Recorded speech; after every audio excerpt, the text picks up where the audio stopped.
it's me, Savvy Shell. It's been a while and I've been promising you all a 20 weeks halfway there update. So here we go. I'm gonna go ahead and get started. So first things first, new hair. Who this? So when I had my gender reveal video, I did my own finger coils, and my big sis, Nay, that's at I Choose the Sun to you, she was like, girl, the finger coils are looking good. You might as well go ahead and lock it. And I was like, I don't know about that just yet. So I figured, let me see what I might look like sporting some locks. So this is it. And I'm kind of feeling this look. I think I got, these are called the Goddess faux locks. I think the next time I'm going to try for the Bohemian or the boho faux locks. I think there's a little bit of difference in terms of the texture that they use, but yeah, I'm liking this. I just really wanted something different because I'm getting tired of doing my hair. It's getting hot outside and I can't do it. Speaking of hair, as you all know by now, I'm having a little girl. So the first thing I did when I found out I was having a little girl, besides cry and be happy and overjoyed and all that jazz, I panicked. Why did I panic? Because I have a confession to make. I do not know how to cornrow at all. I don't know how to cornrow. I don't know how to flat twist. I know how to finger coil, but I can't cornrow. No. That's kind of making me feel already slightly unfit, but you know, I hear that there are tons of help online in the form of YouTube videos, so hopefully, you know, I can just go out here, get a mannequin and make it do what it do, and try not to have her looking too set up. So there's that. Y'all don't judge me, because I really cannot cornrow. My mother can cornrow. Maybe I can get my mother to cornrow her hair. I went ahead after some serious trepidation and contemplation, sucked it up and went and bought some maternity clothes. I really was not trying to buy maternity clothes, not because I think they're ugly or anything like that. It's just, it seems like maternity clothes are just big, and I wanted to avoid this whole like big look, but I have been pleasantly surprised, and I have not gone to any crazy lengths to find maternity clothes. If you know me personally, you know I do not believe in spending a lot of money on certain things, one of which is maternity clothes, especially because I'm only going to be in them for a few months. So I went to Kohl's, I went to Macy's, and I went to the Motherhood maternity store and hooked it up.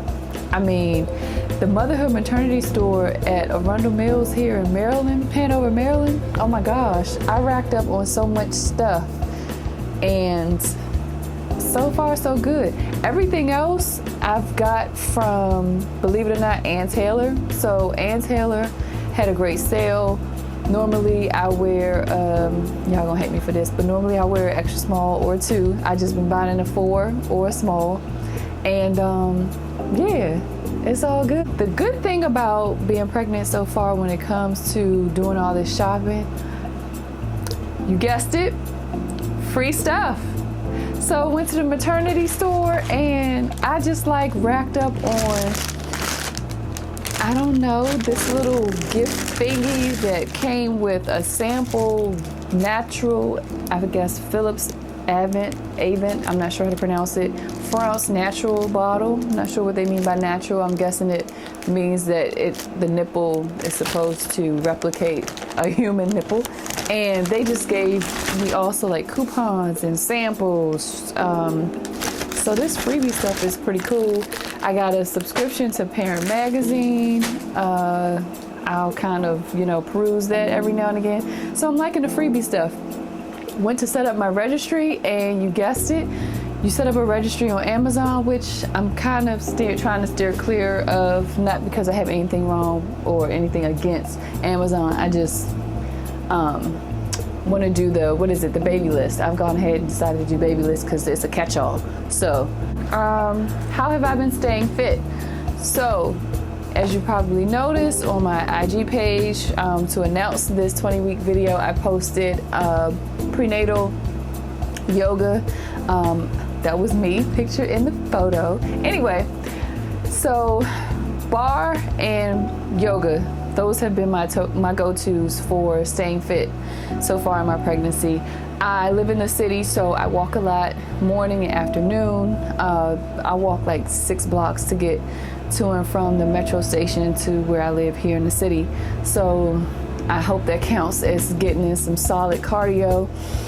But bar and yoga have been my go-to for I guess toning and strengthening my lower body, my arms, and still trying to keep some of a core intact. And the reason I got into bar, my instructor, who has now 3 little girls, she told me that she started taking bar when she got pregnant. She found that once she delivered, I think her first and then her second child, she continued to do bar, that it just made delivery for her a lot easier. So I'm hoping that will be the same for me. And she does not look like she has 3 kids, let me tell you. If you all have never heard of bar, bar is basically a ballet-inspired workout. It focuses on just using your natural body weight, and you start by doing sort of long, graceful movements, and they become shortened so that eventually you target a specific muscle, and thus you get a really toned or lean look. So I've been enjoying, well, I can't say I've been enjoying bar, that would be a lie, but bar has been good to me so far. Prenatal yoga has been good because yoga focuses a lot on breathing. You know, of course there's certain like yoga poses and all that, but you breathe through it. And so one of the things that my instructor tells me, her name is Rachel, and Rachel talks a lot about is when you experience tightness or, you know, pain, breathe through it, send breath to that area. And at first I was like, how the heck you send breath to that area? But as you continue the practice of yoga, you figure out how to literally like send breath to that part of your body that's aching, so the muscle is not as tense. So that has been helpful for me as well. So bar and yoga. Let's talk about a little bit of the ugly. So I have been fortunate enough to experience constipation and hemorrhoids. Yeah, I know, during my pregnancy.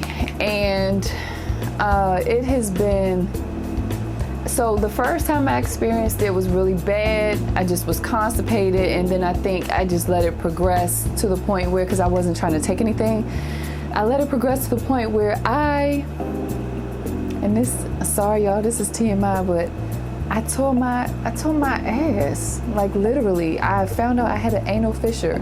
I went to the bathroom, did my thing, wiped, and there was just blood, just like blood. And I was like, oh, this can't be good. Panicked, called my husband. There's another video I recorded. It kind of is an outtake. I might actually post that on my IGTV that goes way more into detail about that whole incident. But I thought that one of my hemorrhoids had burst.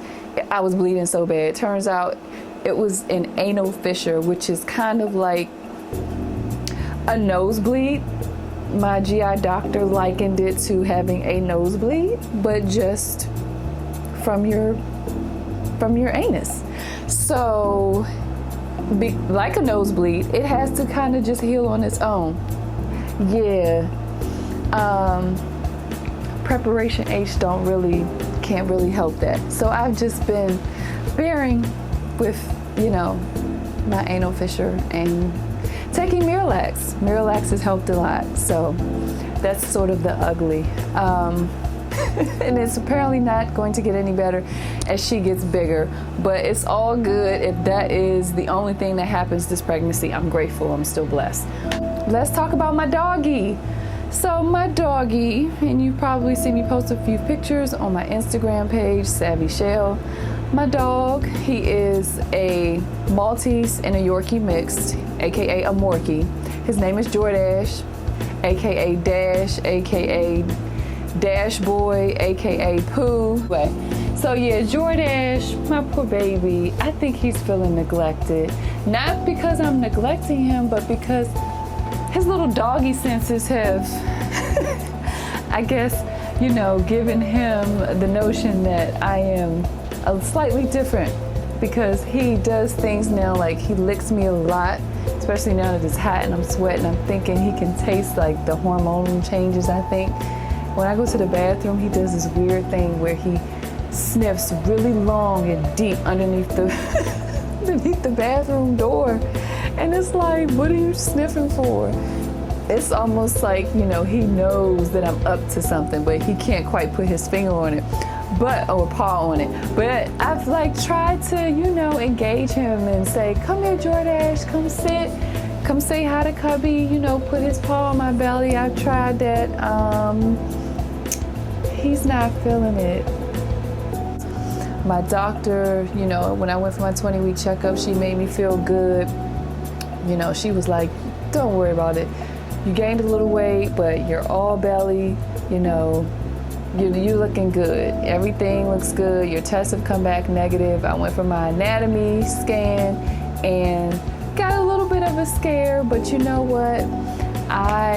The scare was basically that they were able to, like, all of her body was like checking out just fine. Then we got to the heart and she was in a position that they weren't able to see what they needed to see. So the doctor explains to me, she goes, well, you know, we see all 4 chambers, but we're trying to get the flows. So I was like, okay, the flows. So she goes, you know, I want to step out, you know, to maybe turn on your other side and see what the baby does, because we were like really trying to get her to move.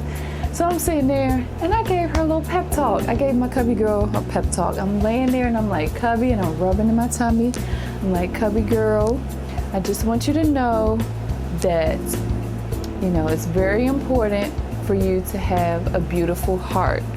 And I told her, I said, seriously, I was like, and I said, you know, God knows your heart and God knows you have a beautiful heart. But mommy and the doctors, we're gonna learn, and mommy's gonna help, you know, grow and make sure that you have a beautiful heart. But right now we really need to make sure that we can, you know, we're off to a good start. I think I said something to that effect. But I, like, you know, let her know it was really important that we needed her to move. So she did. She moved just enough.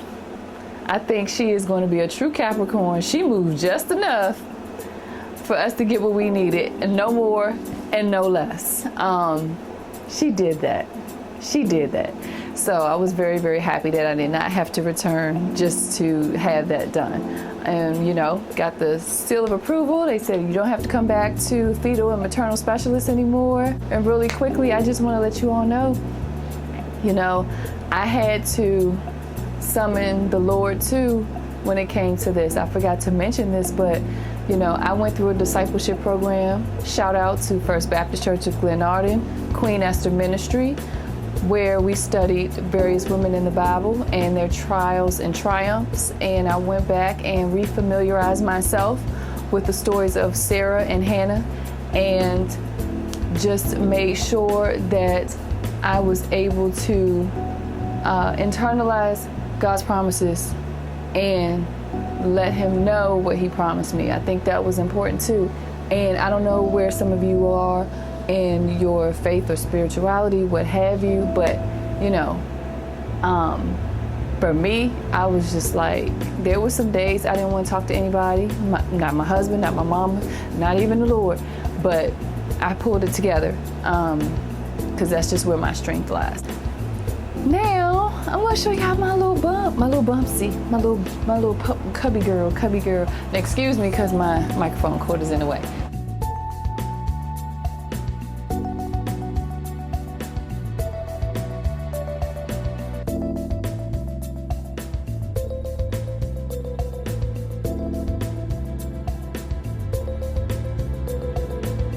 All right, that's enough.